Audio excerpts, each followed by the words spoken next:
I'd like to welcome everybody today. My name is Evelyn Blank, and I'm the Associate Executive Director of New York Center for Child Development and the Director of the New York City Training and Technical Assistance Center. And I'm really thrilled to be with all of you today. TTAC is pleased to present part two of a two-part professional education set of symposia on attachment. And the first session was done by Dr. Judith Solomon, and for those who are interested, is archived both the recording and the PowerPoint on our website, which we will give you the link to in a minute. So I'm very pleased to be joined today by Dr. Arietta Slade, and today's presentation will be on the relational foundations of reflection. So before we get started, a few logistics about today's webinar. As we've done in the past, this webinar is being recorded and will be posted along with the slides and the PowerPoint. We'll be taking questions throughout the webinar, and we'll ask that you chat your questions into the chat box, selecting all panelists on the dropdown. We will set time aside at the end of today's webinar to address these questions. For those LMSWs and LMHCs interested in obtaining CEUs, you will be eligible to receive 1.5 CEUs for attending this webinar. If you are only joined by the phone, we would need you to log on to WebEx via computer in order to obtain credit for the CEUs. Further info and instructions will be distributed via email following the webinar. And finally, towards the end of the webinar, we'll be sending out the feedback survey using the chat box functionality. We ask that you click the link that is shared in the chat box and complete the feedback survey. We really appreciate you filling out this survey and use it to kind of plan further events. So quickly, before I turn it over to our presenter, a statement about who we are. The New York City Early Childhood Mental Health Training and Technical Assistance, affectionately known as TTAC, is funded through Thrive NYC in partnership with the New York City Department of Health and Mental Hygiene. TTAC is a partnership between the New York Center for Child Development, NYCCD, and the McSilver Institute on Poverty, Policy, and Research. New York Center for Child Development has been a major provider of early childhood mental health services in New York, and we have expertise in both informing policy and also supporting the field of early childhood mental health through both training and direct practice. And our partner is NYU McSilver Institute for Poverty, Policy, and Research, which houses the Community and Managed Care Technical Assistance Centers, CTAC, MTAC, which offer clinic, business, and system transformation support statewide to all behavioral health providers. And TTAC is tasked with building the capacity and competencies of mental health and early childhood professionals through ongoing training and technical assistance. And the next slide will just show you a screenshot of our website. And again, if you are interested in seeing some of our previous offerings, you can go to events and then past events, and they are all archived there. So it's now my pleasure to turn this over to Dr. Susan Chinitz, who's the clinical co-director of TTAC, who will introduce our speaker for today. Thank you for joining us. Okay, thank you, Evelyn. It is really my great pleasure to introduce Dr. Arietta Slade. Dr. Slade is a psychologist, professor of clinical child psychology at the Yale Child Study Center, and professor emerita of clinical psychology at the City University of New York. An internationally recognized theoretician, clinician, researcher, and teacher, she's written widely on the development of parental reflective functioning, the implications of attachment, child and adult psychotherapy, and for relationship-based infant mental health practice. Dr. Slade is co-founder and director of training of Minding the Baby, an evidence-based interdisciplinary reflective home visiting program for high-risk mothers, infants, and their families at the Yale Child Study Center and School of Nursing. She is a winner of the Bowlby Ainsworth Award from the New York Attachment Consortium, co-author of Attachment in Therapeutic Practice, and co-editor of the 6-volume set major work on attachment, Of Mind to Mind, Infant Research, Neuroscience, and Psychoanalysis, and Children at Play. Currently, she's writing a book on reflective parenting, which will be published in 2021. She's also been in private practice for almost 40 years working with people of all ages. Dr. Slade is a tremendous resource to infant and early childhood clinicians. Like Dr. Solomon, she has shaped the field's most important insights and practices. And also similarly, she presents to us today from the dual perspectives of research and clinical expertise. I'm really honored to introduce Dr. Slade to the New York City Early Childhood Mental Health Network and appreciate the time she's taken from a very full writing, teaching, and clinical schedule to prepare these training opportunities with us, always with the most warmth and pleasantness in these interactions. A million thanks, Arietta. We're all looking forward to this very much. Thank you so much, Susan, and thank you, Evelyn. And if Susan and Evelyn would both leave their cameras on, at least there's some faces that I can see, because otherwise I'm talking to a Okay. blank. I was going to turn it Which off. is a little No pun intended with my name, yes. So thank you so much for those introductions. And I'm very, very excited to be here today. And of course, now is the time that my slides have stopped progressing. Oh, they didn't. There they are. Okay, great. So as I said, I'm really grateful to be here today. And I really want to thank the TTAC board, faculty and staff, and particularly Susan Chinitz, Evelyn Blank, Gil Foley, who is not on my screen today, but I'm sure you're somewhere out there. Kevin, who's the person who made this all work and who calmed me down as we were trying to get these things sorted out. And Nicola Yellow, who has also been essential in bringing this all together. So thanks to you, thanks to all of you for coming today. And of course, I want to thank my colleagues at Minding the Baby, who've been really a part of this whole process and of my coming to the ideas that I'm going to be talking to you about today, and have really shaped my thinking over the last 20 years, and just very grateful for them. So without further ado, and I would also most appreciate your filling out the evaluation forms, because they help me as well sharpen my thinking and presenting. So thank you. And here we go. Okay, thanks. All right, I guess. You got it. Well, we'll take the little glitches as they come. So I'm going to be talking about the relational foundations of reflection. And I hope that as I speak today, you'll begin to understand what I'm sort of driving at, what I've been working on. And this talk and these ideas, which are really central to the book that Susan mentioned, really grew out of training and supervising for the last 20 years in Minding the Baby, and really grew out of my and our struggle to get across what sort of the key components are, in our view, of infant mental health work and early intervention more generally. And there's so much focus on reflective practice, reflective parenting, developing your own reflective capacities, developing parents' reflective capacities. And of course, I'll define that as we go along, but I think reflection is a standard part of probably most of your vocabularies. But I felt that that so many folks, clinicians, were getting so focused on reflection that they had lost some of the necessary attention to the things that precede it. And if you really can set up, establish, work on all the foundations of helping a parent be more reflective, helping a child be more reflective yourself, then that's going to be, the reflective capacities are going to be more solid, more stable, and more useful. So that's kind of where we're coming from. And we found that trainees were so focused on the endpoint that they'd lost sight of all the things that need to go into building to the endpoint. So I'm going to start by fairly brief, I hope, background in attachment, which I know you got a very full and brilliant exposition of attachment theory from Judith Solomon, one of the founders of the field.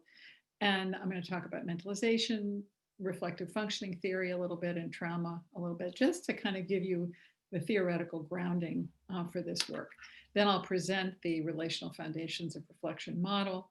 I'm going to talk about circumstances that might disrupt establishing the key components of it, which are safety, relationship, and relationship. And by the time I'm through with today, I think you'll know exactly what I mean by safety, regulation, and relationship. And one of the things I'm going to talk about is that safety, regulation, and relationship as foundational begin with you. They begin with you as the clinician. And therefore, we spend so much time talking about the child, but actually before the child comes the parent, and before the parent comes you. And if you can really begin to establish those foundations in yourself, which is obviously part of what reflective supervision and other kinds of supervision is about, you're going to be in much better shape. So just make sure all of your microphones are muted. I don't know, Kevin, if you can mute everybody. Kevin is our guru. That would be great. Okay, so I'm going to start with that. And as I said, I'm going to start briefly with attachment. And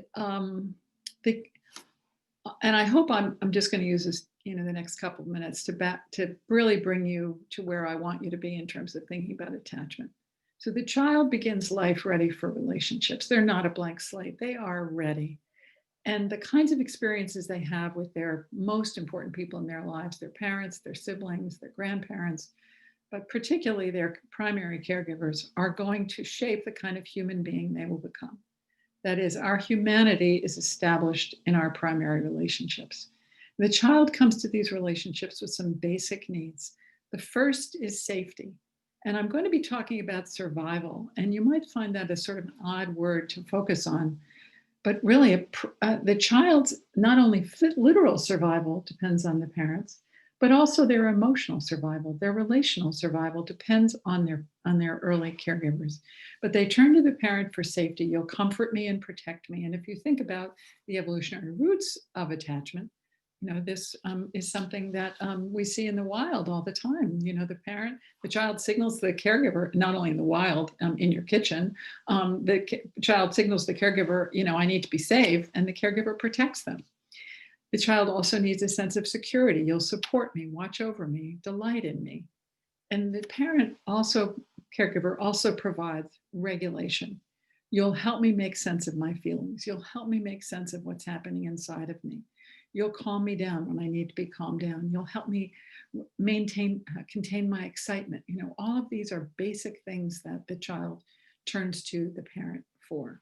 And just let me say, we've moved over the last 10 years from saying mother to saying mother and father to saying parent. And then often we use the term caregiver. But because caregiver often gets confused with clinician, or I try to use parent to describe the general category, which could include a foster parent, an adoptive parent, a grandmother who's serving as the primary caregiver, etc. So as I mentioned, the primary goal of all living things is survival. And Bowlby, who's the father of attachment theory, was profoundly influenced by Darwin. But the way that infants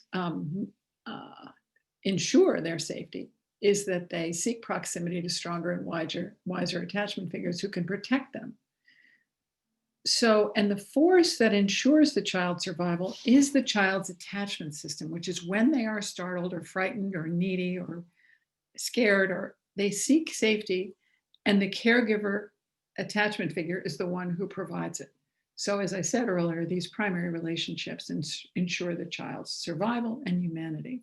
And you'll see in a moment why I'm focusing on the attachment system and survival, which is what drives the child to the parent initially is threat to their safety.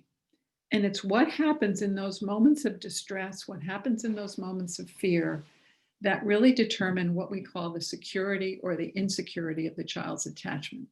And you may not be a big fan of attachment research. You may not be a big fan of attachment classifications, which I'll talk about only a little bit.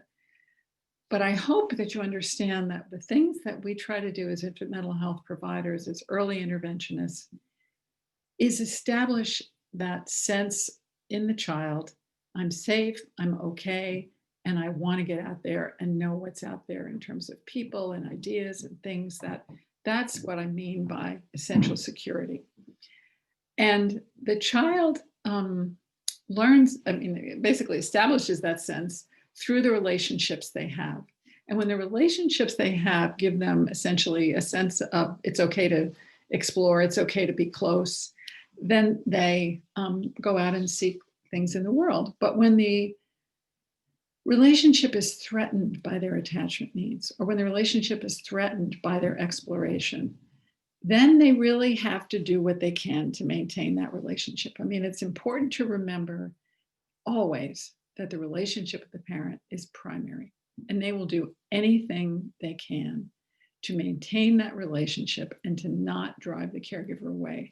And that means fundamentally that it can often cost the child a lot to maintain that relationship or those relationships. But that's what they're biologically programmed to do, is to adapt to the relationship. And what happens when a child is adapting to the parent's needs often, or the environmental needs, is they develop defenses that allow them to maintain that relationship. And if the child is fearful of loss, of harm, or even just of being unheard, they develop ways of protecting themselves and maintaining the relationship. And it may mean that they still struggle with loss, they still worry about harm, and they still feel unheard, but at least they're able to maintain the relationship. And these kinds of adaptations or defensive stances are the most obvious when somebody's had a trauma history, where they've really had to shape themselves to keep the like this is what we mean when we talk about a person being completely shut down or unable to let any of their feelings be known. That's what they've had to do to survive. And a friend of mine said, "Oh, I get it. You mean better safe than dead." And that's the fundamental challenge we face as human beings, is I want to be alive, I want to be in the world, but what do I have to do to maintain the relationships that will make that possible? So, and I know Judith Solomon talked to you about the three different kinds of insecure attachment classifications. And the way I like to think about avoidance, resistance, and disorganization is that these are kind of graded, increasingly problematic responses to the activation of the attachment system. That is, when I feel threatened and I turn to my parent and they are not there for me, either because they just dismiss my needs and reject me, or because they can't seem to let me go and they seem to feel with me that the world is a scary place, or they're so overwhelmed and overwhelming that they're frightening to me and make me feel terrified. That's what we basically mean by insecure attachment and the insecure attachment types. And you don't need to buy into the types, but I want you to buy into the idea that kids develop defensive strategies from infancy to manage the threats they feel to their safety and in the relationship. And I like to think of avoidance as a flight response. You know, if you think of the flight, fight, and freezing, that as avoidance is when you keep you flee from your feelings, you flee from intense affect, and you keep yourself pretty protected. The fight response is when, the child stays in the relationship and continues the struggle. And often that's something that the parent needs, that the parent's too threatened for them to really separate. And disorganized attachment, which I'm sure Judith talked to you a lot about, is similar to me in a sense to that stress response, which is freezing, just shutting down, in these kids who are disorganized. And I think probably, the rate of disorganization in clinical samples, sort of around the world is pretty high. It can be as high as 40 or 50%.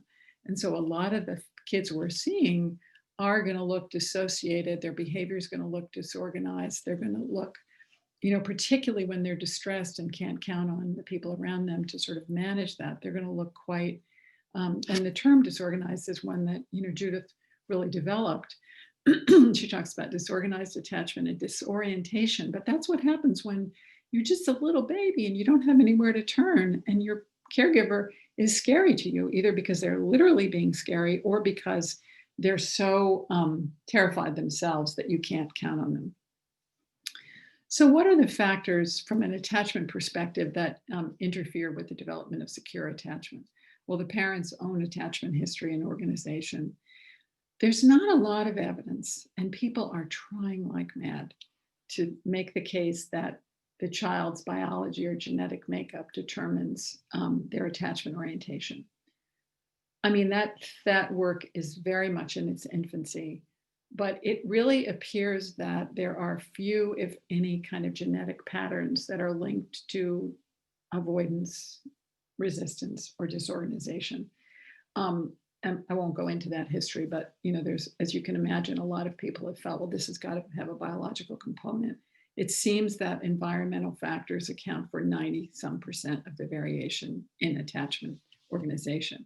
What people have gotten very interested in, and you may have heard a little bit about this, is what's called differential susceptibility, which means that kids are differentially susceptible to environmental influences. There are some kids you can throw into just about any environment and they're going to thrive.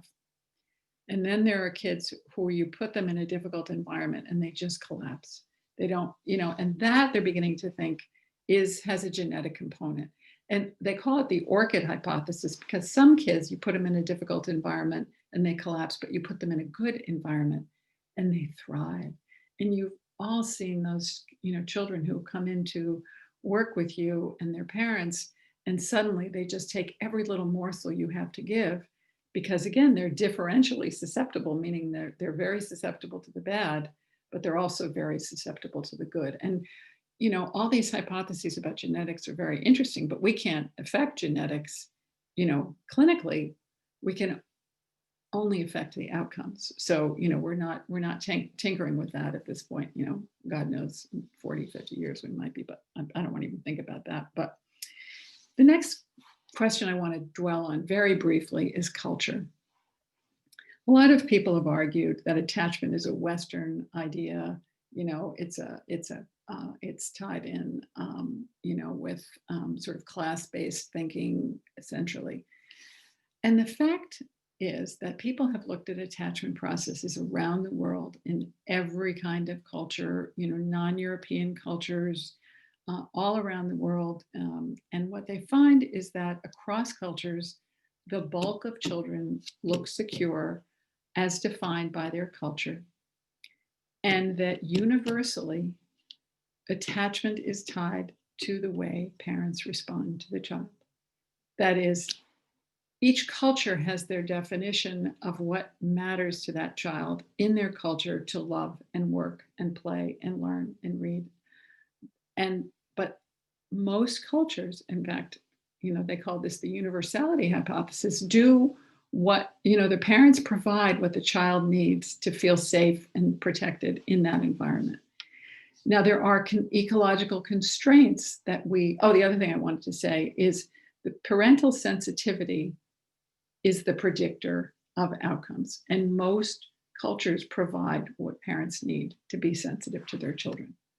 Now, the ecological constraints, and there's been a whole lot of research on this, that keep parents from being able to provide what they are programmed genetically, evolutionarily to provide. That is, we are programmed to provide these things, is parental psychopathology and other risks that are inherent to the parent.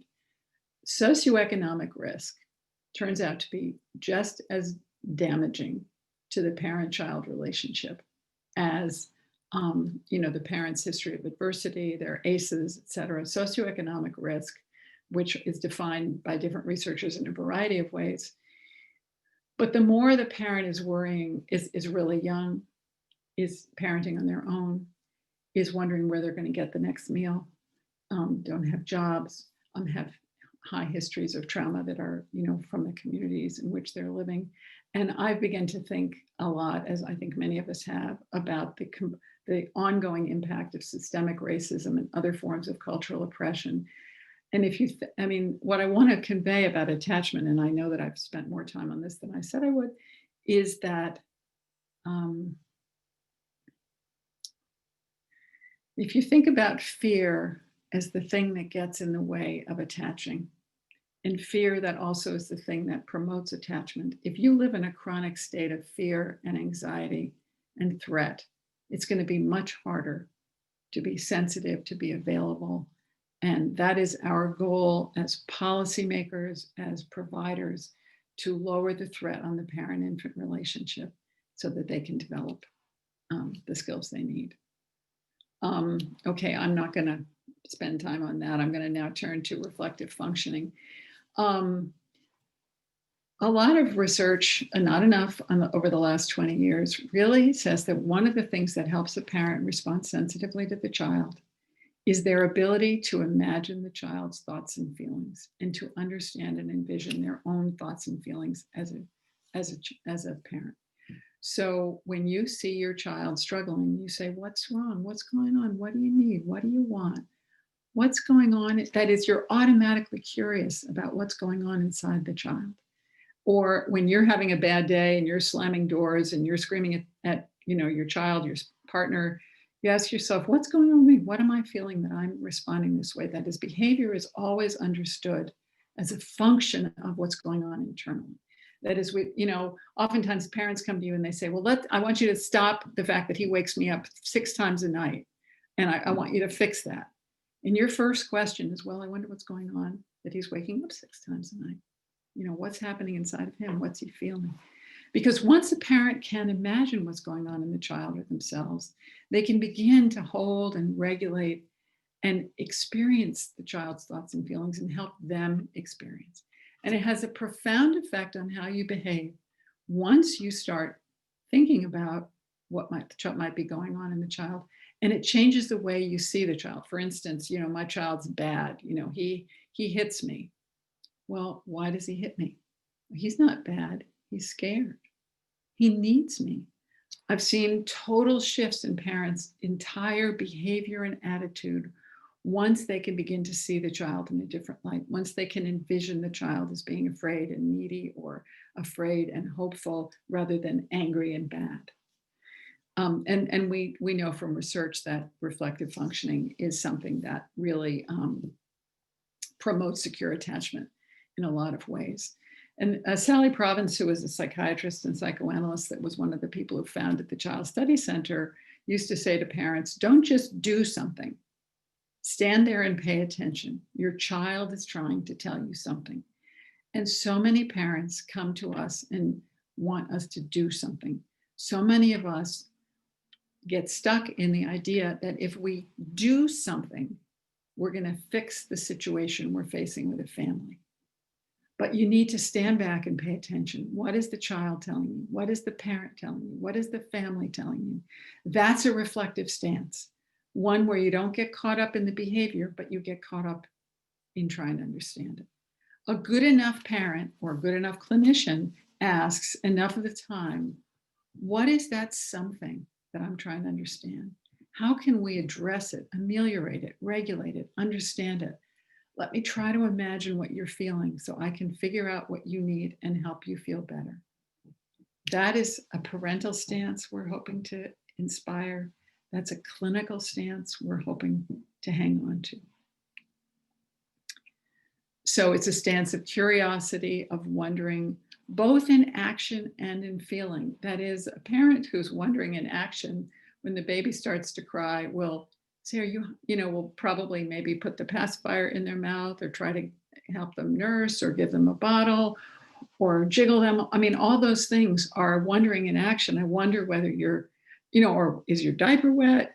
All of those things are wondering in action as opposed to just wondering in words. And it's implicitly asking the child, who are you? What happened? What do you feel? What do you need? And how can I help? And I just have to say, as a trainer, that getting a clinician to adopt that stance is what we work on as supervisors and trainers all the time. How, what do you feel? What do you need?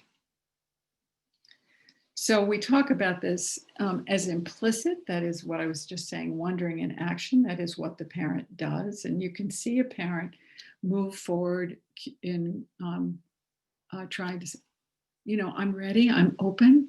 What are you trying to say? Oh, you need me to hold you? All those are conveyed in the body, or we call it reflective parenting in action.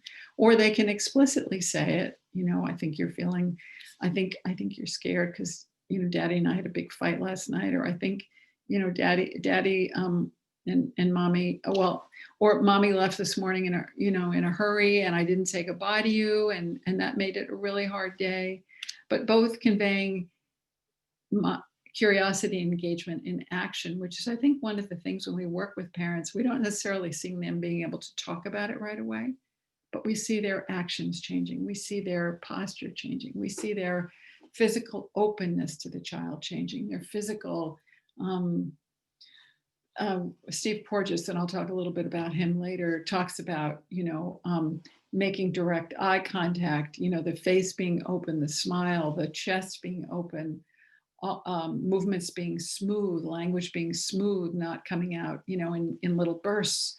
All those are ways of conveying openness to the other person, and of being not in a state of threat. I mean, when you're in a state of threat, your eyes are down, your body is tensed, your chest, you protect the center of your body, your heart, your chest, your language comes out choppy, your sentences can be choppy. I mean, there's a whole history of work on this, but those are all ways that we convey, I'm threatened and I'm not open to you.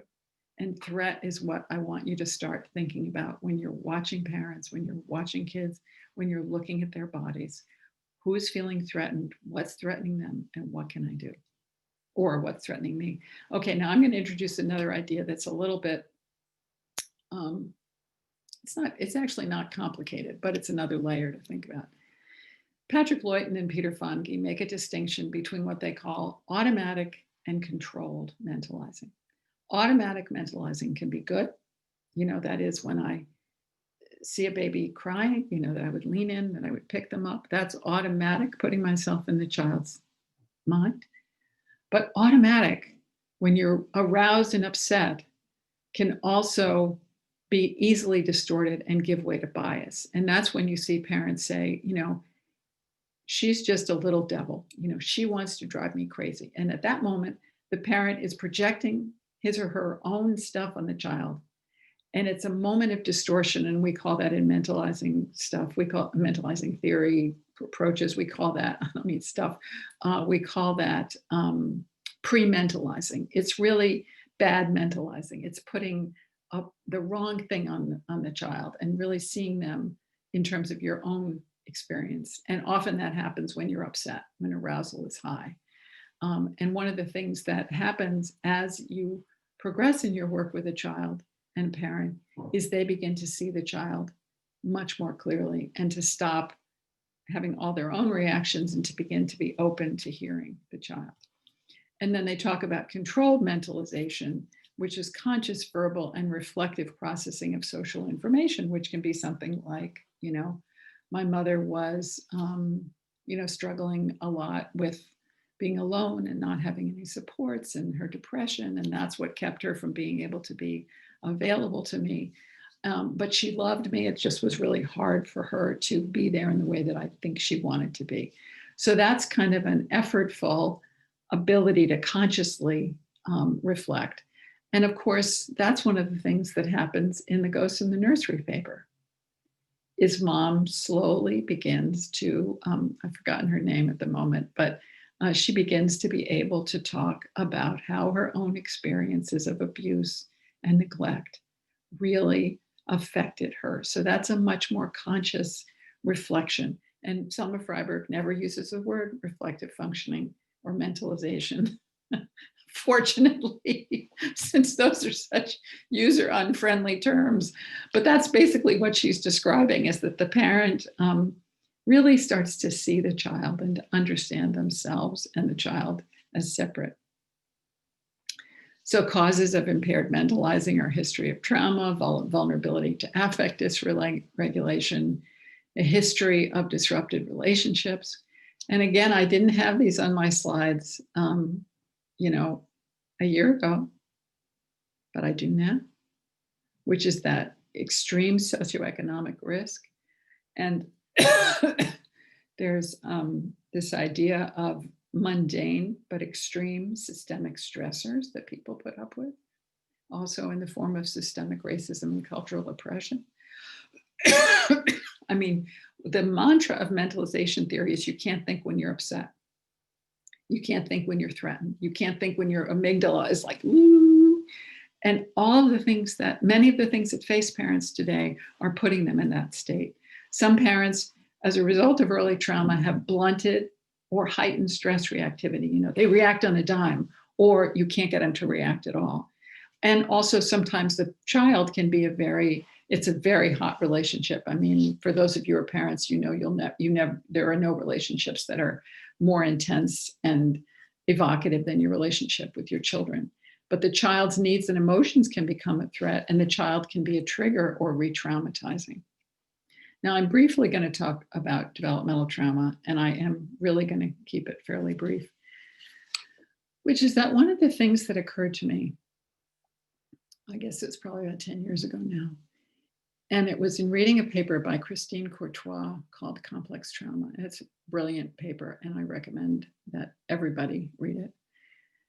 Essentially, we used to think of trauma in terms of PTSD. But thanks to the work of Judith Herman and Bessel van der Kolk, we really began to see that, for some individuals, trauma is chronic, and trauma happens over a course of multiple developmental periods, and it's unending, and it wears away. We also call this developmental trauma. We also call it attachment trauma. And clinicians became aware of it as they were dealing with trauma in a more diverse sense, sexual abuse, physical abuse, domestic violence. And PTSD clearly wasn't enough.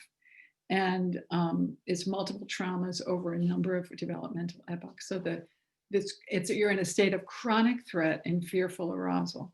And so when you look at these folks and you say, oh, they're depressed and anxious, that doesn't begin to describe it. Depression and anxiety are symptoms of an underlying set of problems that come from being dysregulated and threatened on an ongoing basis. And it's really important to realize that many of the families we're seeing and the parents we're seeing have been exposed to this kind of chronic threat. And there's a quote in this Courtois paper: individuals exposed to trauma over a variety of time spans and developmental periods suffer from a variety of psychological problems not included in the diagnosis of PTSD, which includes depression, anxiety, self-hatred, dissociation, substance abuse, self-destructive and risk-taking behaviors, re-victimizations, problems with interpersonal and intimate relationships, including parenting, medical and somatic concerns, and despair. I read that paragraph and I went, actually, I did this with my toddler granddaughter the other day. So guess what she did for the next 10 minutes? She did it over and over again. It's like, okay, that's not so funny. So anyway, don't do in front of a 2-year-old with, you don't want to see them doing with you.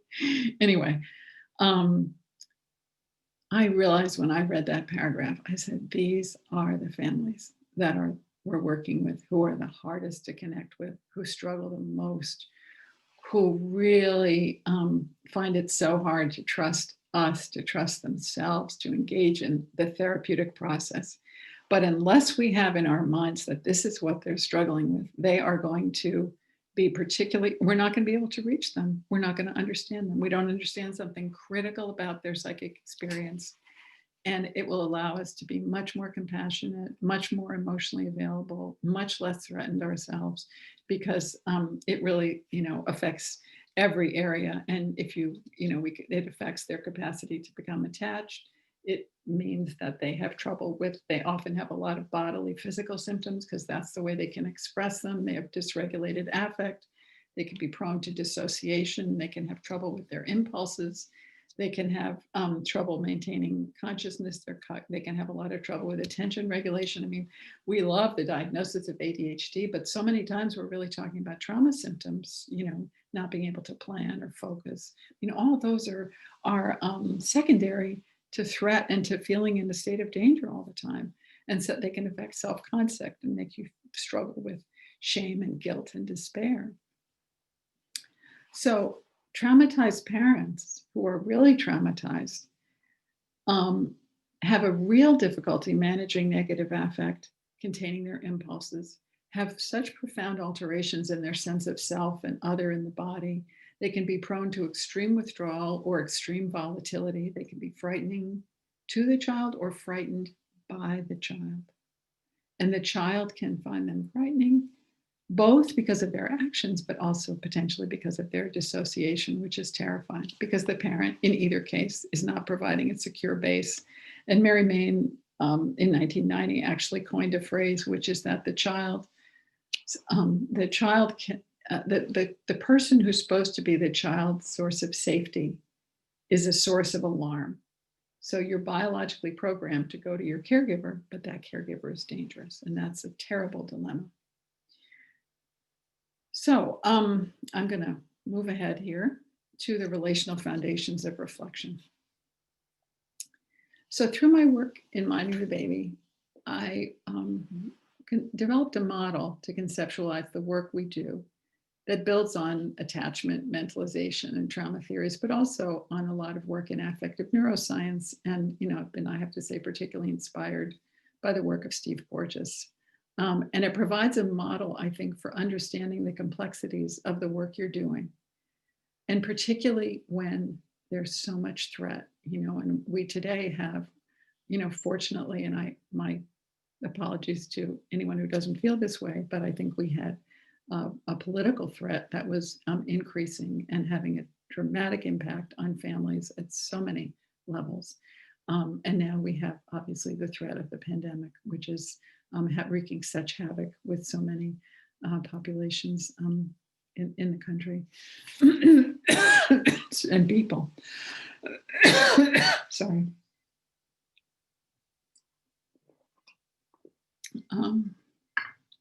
So this model provides a way of thinking about where we start with families and what we hope to achieve with the families we see. And this is the model. My husband calls this the triangle of doom. But it's the opposite, actually. It's the triangle of hope. So, but he's just kidding around. But anyway, so the way to think about this is to think that we all must begin on the left-hand corner with safety. That is establishing our own safety, but being very, very aware of the degree to which the families we're working with, the child, the mother, the father, the grandmother, is threatened.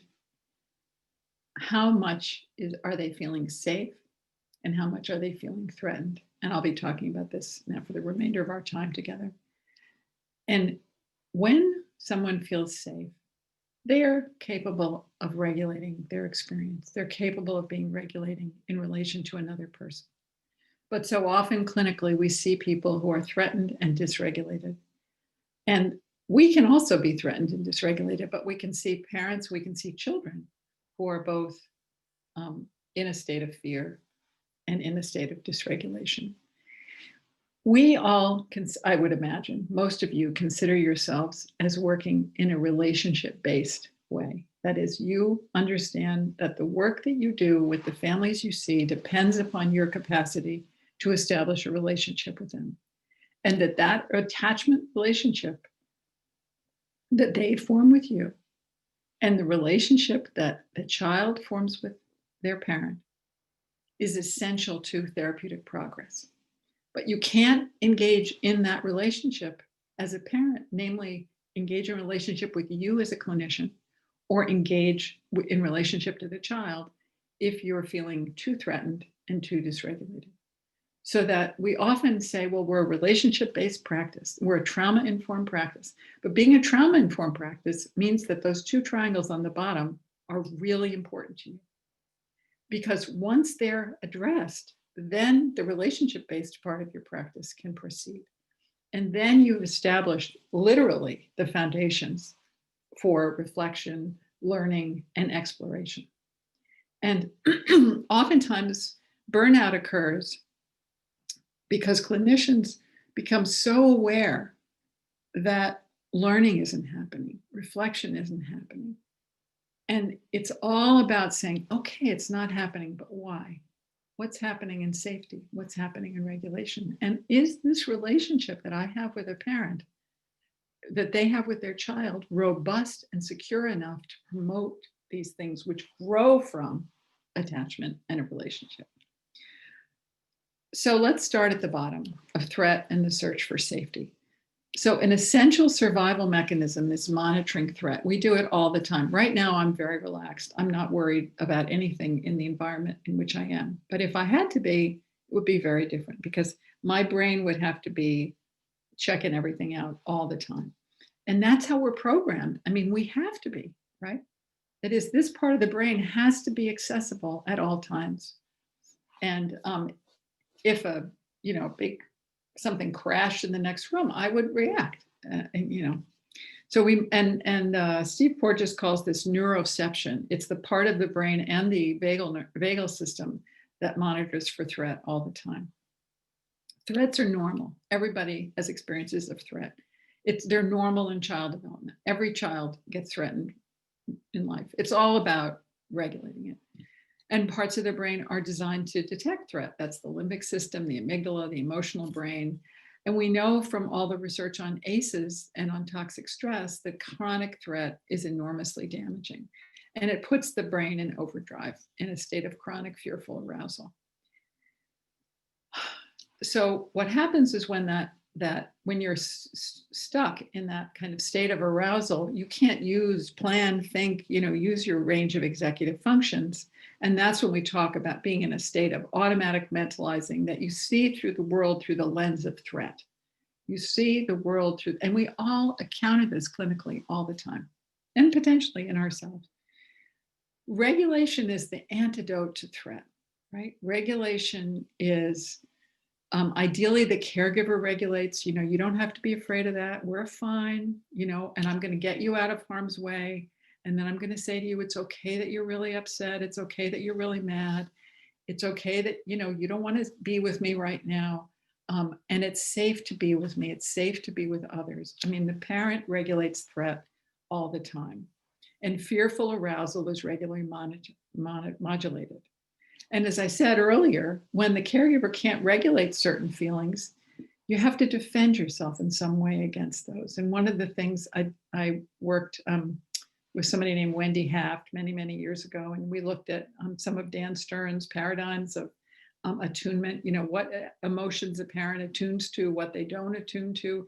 That's how you learn what is okay to feel and what's not, is what's attuned to in the early relationship. And when the child has to defend against certain things, then they default to fight, flight, or freezing, right? And then you see all these disruptions across biology. They shut down parts of their body. They develop somatic problems. You see that in cognitive style and cognitive functioning. We all know that you can't think straight when you're really upset. And of course, it affects relationships.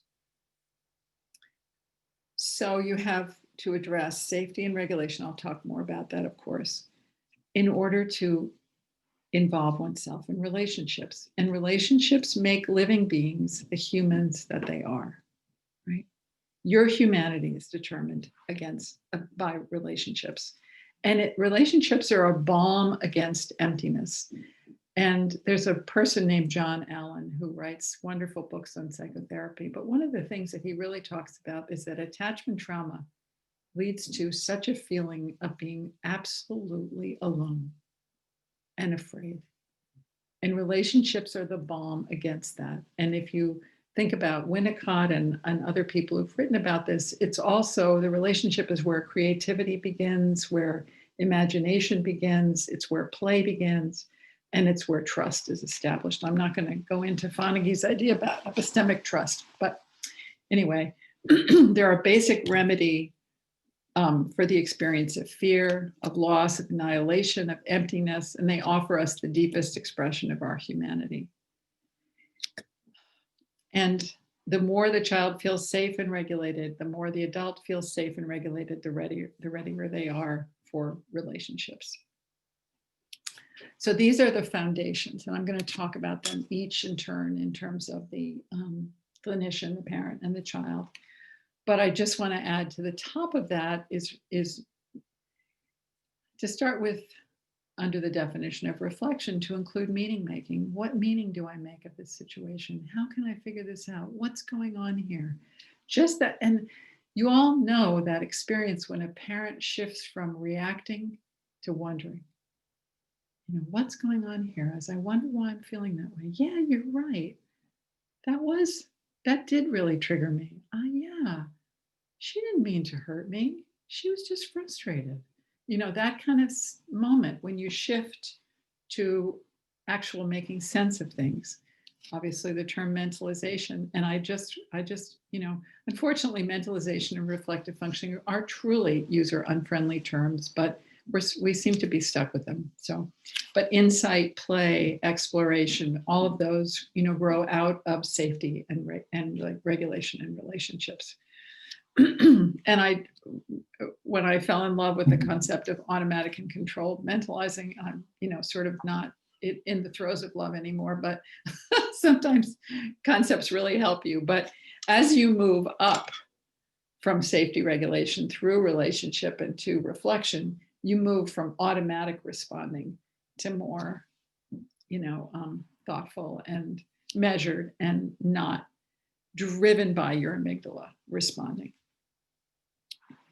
And one of the things I'm sure you have heard, or if you haven't, let me tell you, Ed Tronick and Claudia Gold just published a book called The Power of Discord. And it comes out of Ed's work on the importance, that the fact that ruptures are inevitable and repair is essential. And there are always ruptures in relationships, including the therapeutic relationship. And we grow from these moments of rupture, conflict, discord, because we're able to repair them.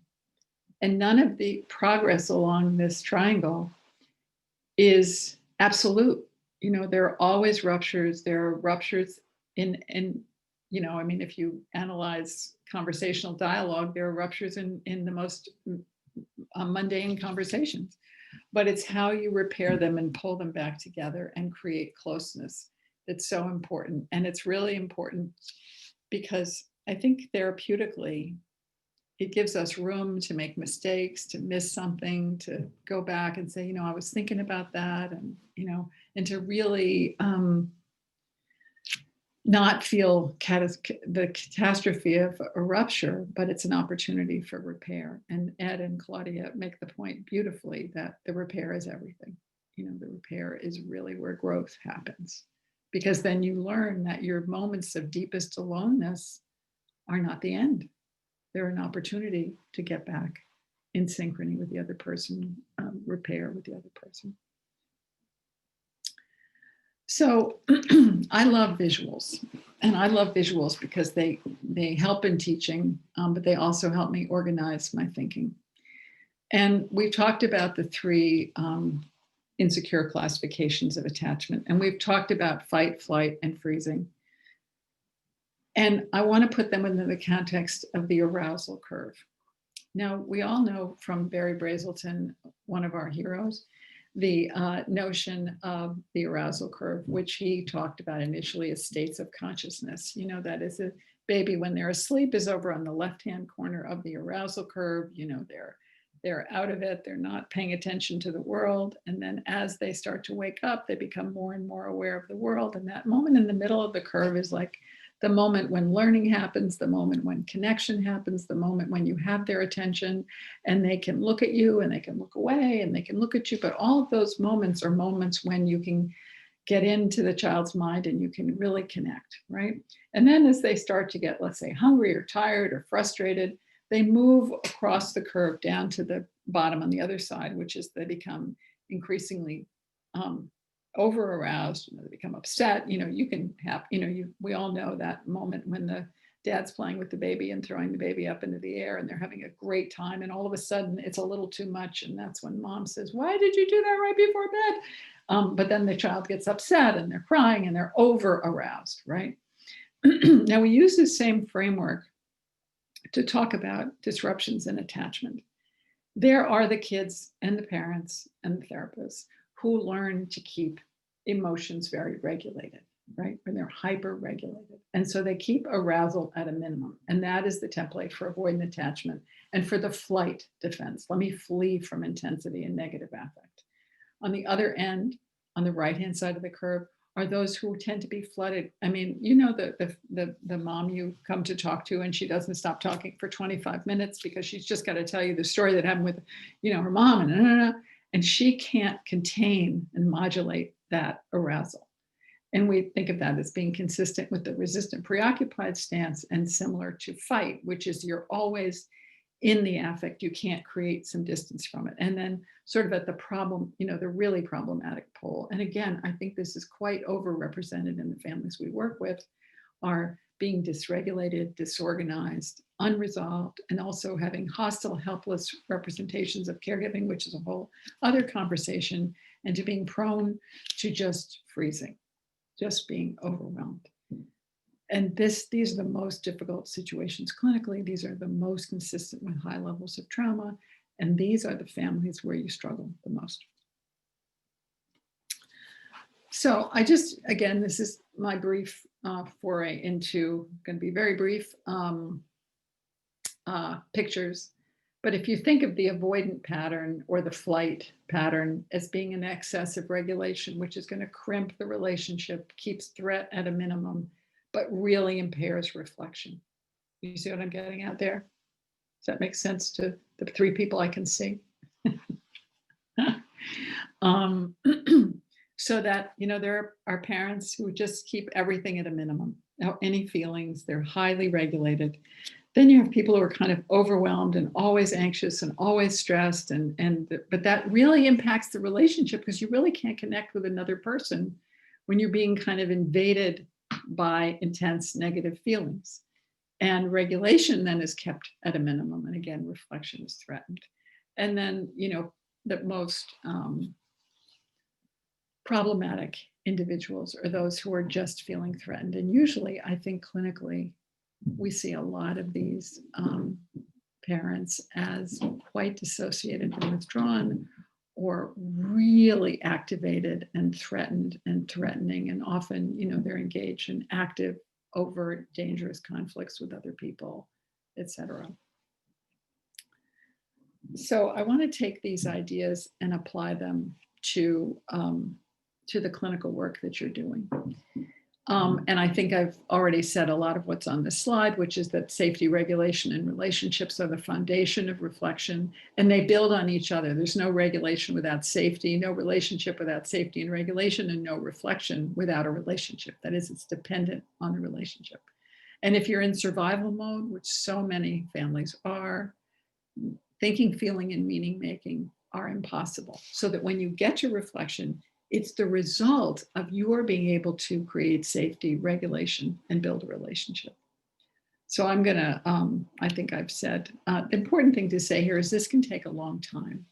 Christine Courtois, who of course works with very, very traumatized individuals, said it can take years. And now we don't have years, but we need to appreciate that trusting us. Her whole therapeutic program is called Seeking Safety. And it can be a very long time that we focus primarily on safety. And then the relationship becomes possible. And then the working through trauma is possible.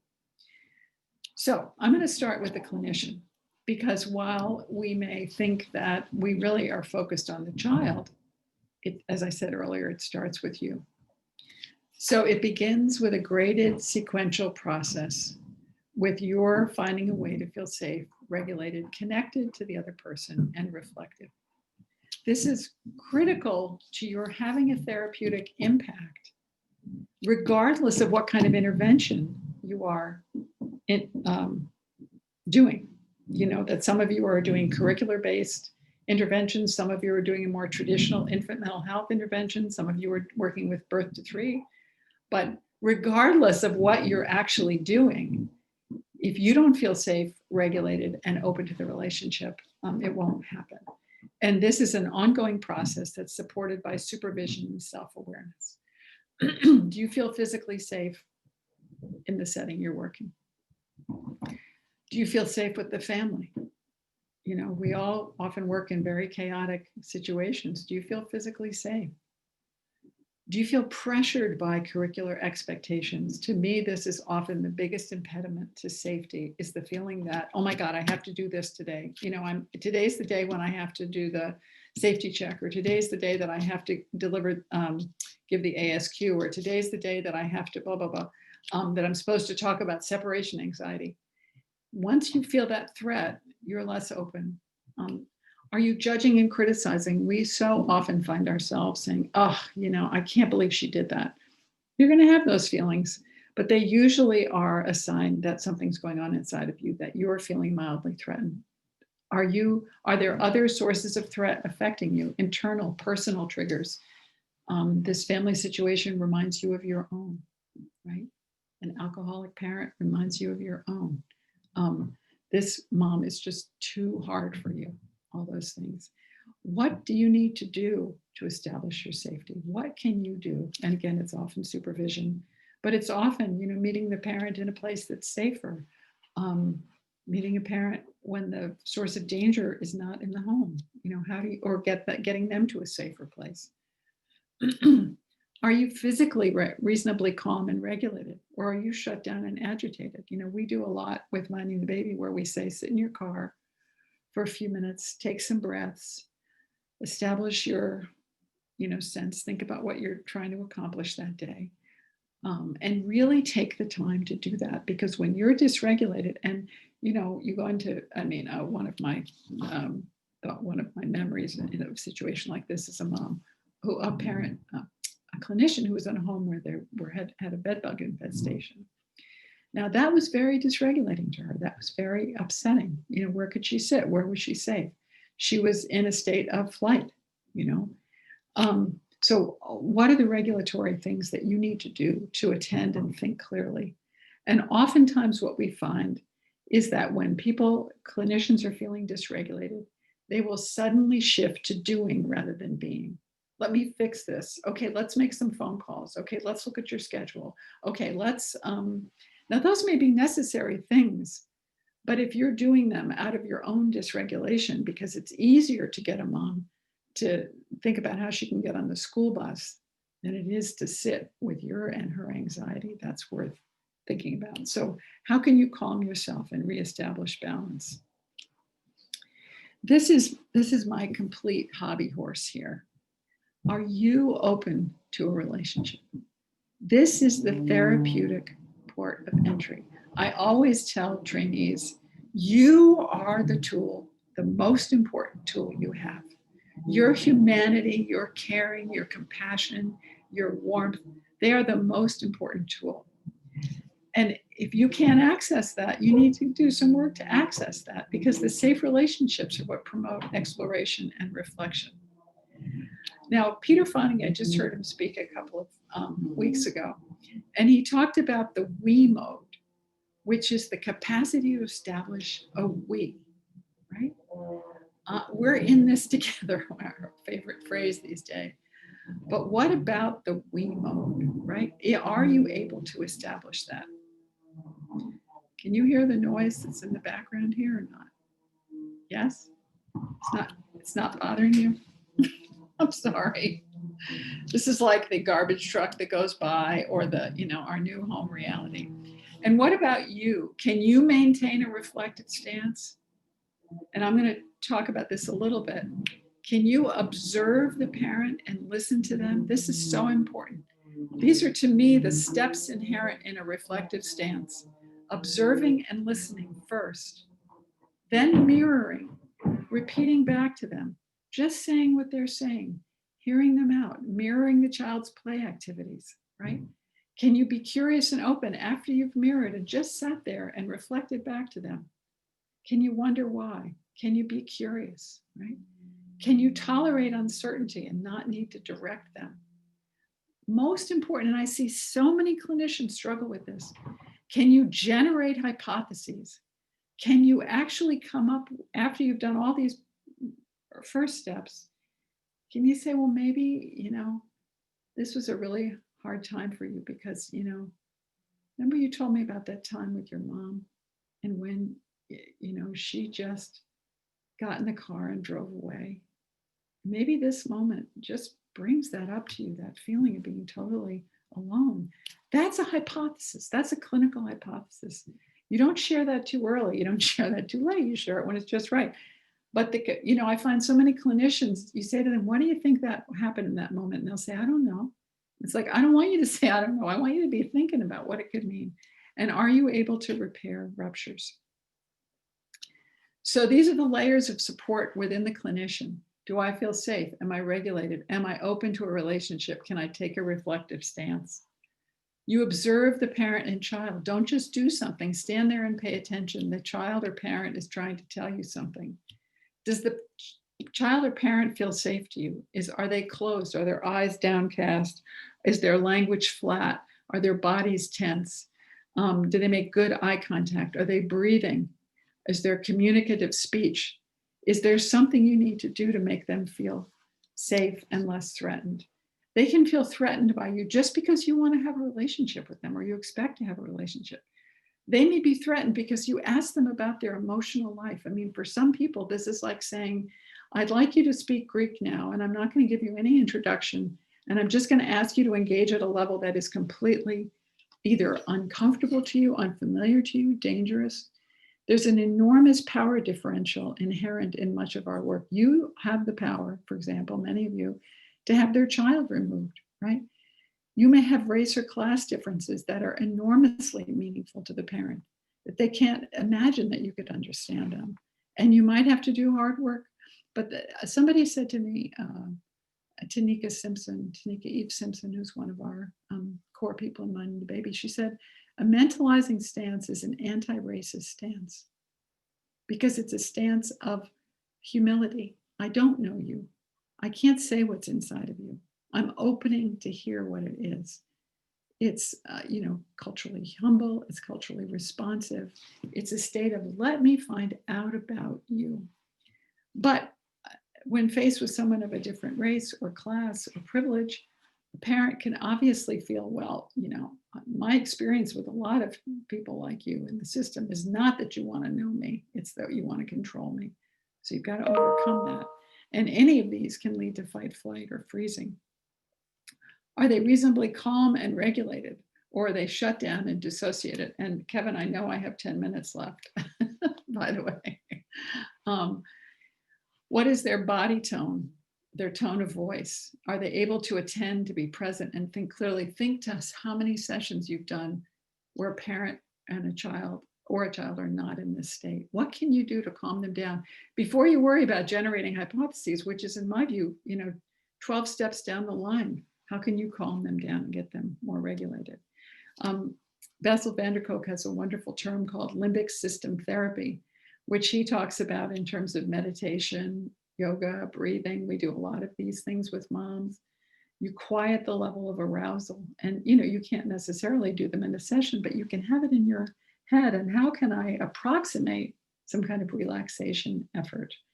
And oftentimes we teach these to parents, and it's very helpful.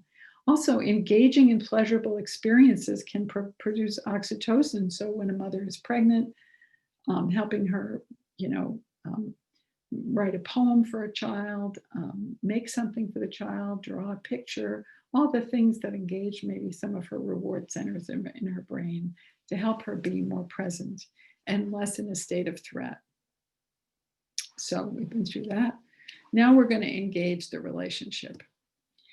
As I've said, relationships are so critical. We think about our families and we feel for them and with them. We want to be a haven of safety and a secure base. Our relationship with parents is the therapeutic agent of change, but in my experience, it's often the thing. I know that I trained doctoral students in psychology for 31 years, and I don't think we spent 5 minutes in all that training talking about how you build a relationship. There's a paucity of articles. It's just stunning how the centerpiece of our work is relatively unexplored in the clinical literature. We take the time necessary to listen. We remain aware of the parent's relationship history. We remain aware of the parent's sensitivities. We observe the parent's defenses. But even more importantly, we're warm, emotionally available. And this single line, caring, physically open, those things can be very tough for beginning clinicians because they've been taught about boundaries. They've been taught about transference and countertransference. They've been taught not to impinge on the parent.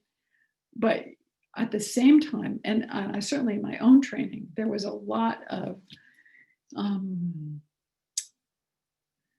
negative valence given to being warm and caring. That is, we almost weren't allowed to talk about that. But in fact, I think it's really critical. We're also consistent, non-judgmental, engaged and interested, gently persistent, and supportive. And for so many of the families we work with, that means providing concrete support. I would never have dreamt in my initial training as a psychoanalytic psychologist that providing concrete support would be essential to what we do, but it is. Housing, vouchers, school entry, all of those things become a part of our work, and how to do them within this reflective stance can be very difficult. But we train therapists in predictability, in following the parent's lead, and in a basic helping orientation. But we often step back from conveying caring, warmth, and openness to connecting emotionally. We want to saturate our clinical stance with our humanity. They matter to us and we matter to them. And this is not necessarily countertransference, which is what we are so often taught. So can the parent, then we talk about the parent's reflective capacities, because can the parent listen to the child and to you and be curious about themselves and their behavior? Can they wonder why? Can they tolerate uncertainty? And this takes so long. And it takes so long as therapists and people we train talk about this all the time. But can they generate hypotheses, the parent? Can they repair ruptures? Maybe you're upset today because we rushed out of the house yesterday and we didn't take your teddy bear. Well, we're going to take your teddy bear today. These are hypotheses that the parent's making. Can we repair ruptures? I'm sorry. I didn't mean to yell at you, but I was just having a terrible day. Can they physically respond in a synchronous, non-intrusive, engaged way? I think one of the things that has been lost in this big emphasis on reflective practice that has been such a big part of our work over the last 10 years is we have stopped spending as much time helping clinicians really look at the quality of the parent-child interaction and at the child's development. I mean, developmental courses have dropped out of so many curricula, and so many infant mental health clinicians need much more instruction in basic development, infant development, toddler play, and in the stuff that was the bread and butter of our training 30 years ago, which was looking at the dynamics of the parent-child interaction, the attunement, the synchrony, the parents picking up on the child's lead. And you can often say to a clinician, tell me about the interaction. What did it look like together? And really helping clinicians focus on those essential aspects that tell you that it's a smooth, happy interaction, or to observe those little ruptures and little breaks in the interaction. And I do believe that's my last slide. Okay, that's what I was aiming for, to get to this, at this time, to this slide. But I just want to emphasize that so many of our approaches and curricula start with the inner circle. And actually the circle has to start at the outside, which is that the supervisory relationship establishes safety, regulation, and relationship and reflection for the clinician, who establishes those same aspects with the parent. Because as we've all learned time and time again, if you want to reach the baby, you have to reach the parent. And those are the skills of relating, of personal warmth, of humanity, and a willingness to connect. And that's the way it is. Friday, December 4th, 2020. For those of you who remember Walter Cronkite, how he ended every one of his shows, which was very calming and reassuring, even in the worst of times. So thank you very much. Thank you, Arietta. That was great. I just want to remind people to please fill out the evaluation in the chat box, and I'm going to turn it over to Susan Chinitz for questions. Okay, well, Arietta, I have to thank you. Again, I knew that this was going to be excellent and awesome, but I think there is something about what you said in your sign off about this is, December 4th, because I think what you talked about today has even more resonance than it ordinarily would right now. I think that your description of the threat that is such a important component of so many of our clients' experience certainly has been true for a long time because of their life histories of abuse and neglect and violence in their own lives, but now increased by the threats of the pandemic, the threats of housing insecurity, and for many parents, the threats of child removal. So I think the level of threat has been a part of our clients' lives for a very long time, but is only increasing. And I do think from my supervision of people that clinicians are also feeling increased threat about their physical safety when they go out to do in-person work, as some of them are expected to do, and pressured by expectations, as you've said. So this talk resonated so much, certainly for me, and the comments are mostly about this is such rich and meaningful information. Can we, will we have these slides? Because I think people appreciate how much they are resonating to all of your information, and that it's complex and really needs, the opportunity to think and reflect on all what you've said some more, and not just during the session. So I have to thank you for really a very powerful and meaningful presentation. I don't know, I don't see any. Oh yes, there is one question. Okay. Again, many questions about having copies. Okay, my screen is a little obscured, so I may need help. Thank you so much for today's thoughtful presentation. Sending the slide, let's see. I'm wondering if you have thoughts on approaching this work when a referral comes from child welfare and there's understandable resistance to engagement, either stated by the client or through them consistently missing appointments. And yeah, I think, a lot of us are working with families from the child welfare system, and aside from the issue of motivation for the work, I think we all appreciate the level of threat those families experience. Mm-hmm. Well, that's such a great question. And just to first highlight something that Susan said, which is when we now find ourselves living, and so all of us really, under kind of pervasive threat. I mean, I check the New York Times numbers 2 or 3 times a day, which I shouldn't do, but I do. So we're all, but for the families we're working with, housing insecurity, hunger, joblessness, economic collapse, and a health system that is so discriminatory, in these circumstances, so that you face the reality that if you or someone in your family gets sick, you're not necessarily going to have access to the monoclonal antibodies, to, all the things that, are really helping more people survive right now. But just to pick up on that question about, I would, Susan, you used the word motivation. And I think that I'd like to reframe that, because the motivation that any parent would have in that moment is not to lose their child. And it's so easy. And they're profoundly untrusting of the system for historically very reasonable reasons. And one of our moms in Minding the Baby used to say that as a child, the game they played most commonly was a game with dolls called Here Comes the Social Worker.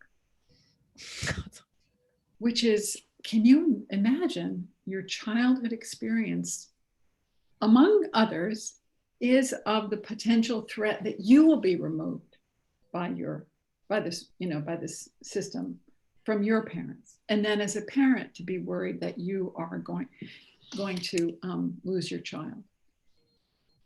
The motivation, there is motivation there, tremendous motivation to keep the child. There's not trust in the system, which gets reflected in an apparent lack of motivation. But to think of that as guided by fear of everything, and you as a human being going into that situation where, yes, you are coming from, you're an arm of, I guess in New York State, it's ACS, in Connecticut, it's DCF, but yes, you're an arm of that. but you're also a human being who wants to know. And you're also a human being that appreciates the terrible pain and dilemma that they're in.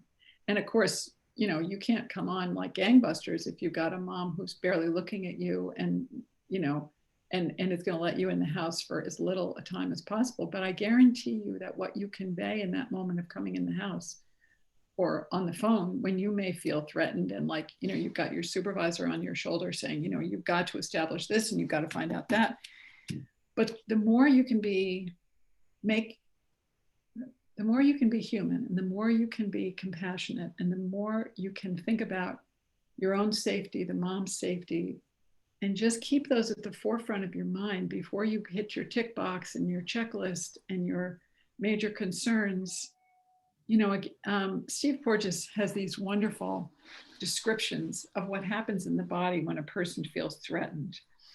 And, you pick up threat long before your brain says, this is a threatening situation. You pick it up a whole minute before that. And your body starts shutting down. And if you come into a situation, even if it's just on the phone, and you convey, hey, I'm so-and-so, and, why don't we just talk for a few minutes? And, how are you doing? And can I get you anything? And are you comfortable right now? Just to convey that I care about you. And I guarantee you that that is an experience that has been largely missing in their experience with social care, with social service providers, with child protection. It is such a non-mentalizing environment. It is such a non-mentalizing system. Nobody in the system, at least well, I shouldn't say nobody because there are, plenty of people who start out compassionate, but then end up, wrecked by that system in terms of the providers. But then by non-mentalizing environment, I mean that very few people are interested in anything but outcomes, in changing behavior. And once your goal is to figure out how to get a parent to change their behavior, you stop wanting to get to know them. You stopped wanting to understand the situation that may be triggering them. You've stopped really understanding that no parent wants to hit their child. No parent wants to starve their child. That's not what we're biologically programmed to do. And usually it's a horrendous set of circumstances that has led to that. And, the minute you sort of say, I get that, and I don't think you're a bad person, even,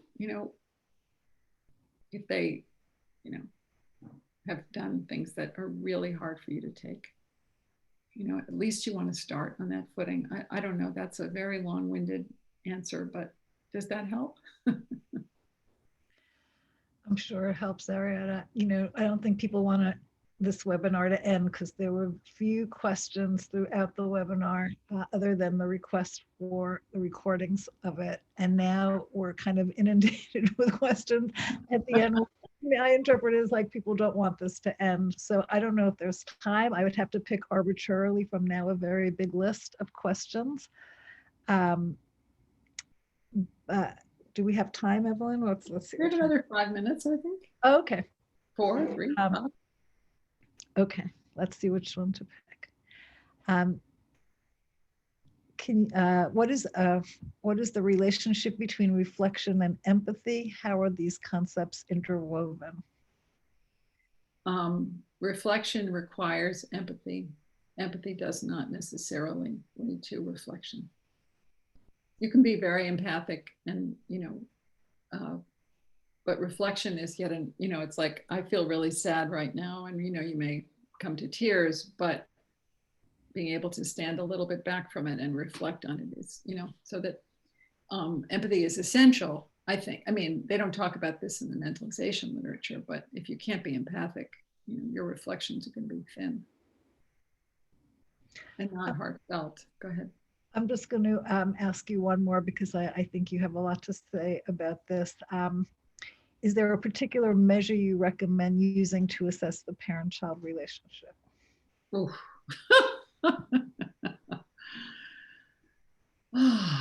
Well, the problem we face is that the gold standard for this is the strange situation procedure, which no one can do in a normal clinical setting.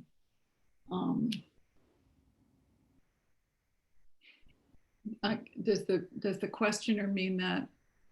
I mean, let's put it this way. There are a lot of research measures like the, there are people who just tape a parent-child interaction and they code it for what's called the CIB, which is the Coding Infant Behavior Classification System developed by Ruth Feldman and her colleagues. There are attachment cue sorts developed by Everett Waters and his colleagues. I'm going to think of 45,000 when we go offline. But there are many research measures. But what you want to do is you want to train the clinicians. There's like Carlin Lyons Ruth has brilliant measures. One is called the ambiance measure, which is a measure that looks at moments when the diet are off kilter, when there's trouble in the interaction, and they look at disrupted affective communication, they look at frightening, they look at withdrawal, they look at mocking, they look at shaming. I mean, all these signs of really trouble. Shaming is really not good. Aggression toward the child is really not, but it's a very excellent system for classifying those things. And she has also ways of classifying hostility and helplessness in parental speech. But what you want to do is, in training, is to use the basics of those measures that most clinicians are not going to put in place in everyday life, and train your clinicians in what to look for. Train like the beauty of attachment theory is it gives you anchors. It gives you things to think about. It gives you things to watch for. You watch for avoidance. You watch for dissociation. You watch for stilling, when the kid just stops. So all of these research approaches give us as clinicians things to think about, things to watch for, things to engage around. The child puts, I was so deeply influenced by Dan Stern's work, but he taught us what to think about when a child breaks gaze. It's totally normal to break gaze. It's how we influence conversations all the time. But what about when they break gaze all the time? What about when they, that's the example that comes to mind. But what about when the baby goes, "Ow," and the mom goes, "You little fool, that's not anything serious." We have this on tape, of course. I'm thinking, what's wrong with you? Why are you upsetting? That's just crying. That's just a little thing. You didn't hurt yourself. Those moments, Dan Stern really emphasized moments, and we get so concerned with the global that, but it really helps to just keep your eye on what's happening moment to moment, or, not even that fine tuning, but just to pay attention to, like what you would do in conversation with another adult, which is that when they seem to stop listening to you, you'd reorient. Does that help? I'm sure it does. There's too much here to get into.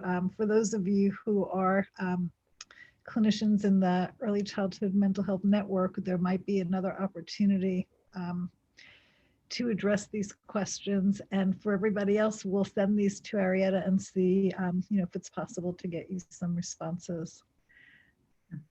I'm happy to do that.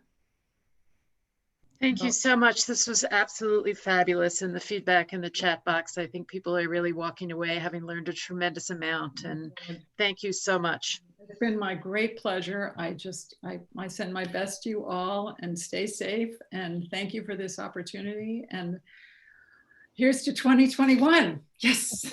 Yes. Okay. And get vaccinated when you can, please. Yes. Great. Thank you. Okay. Take care. Bye-bye.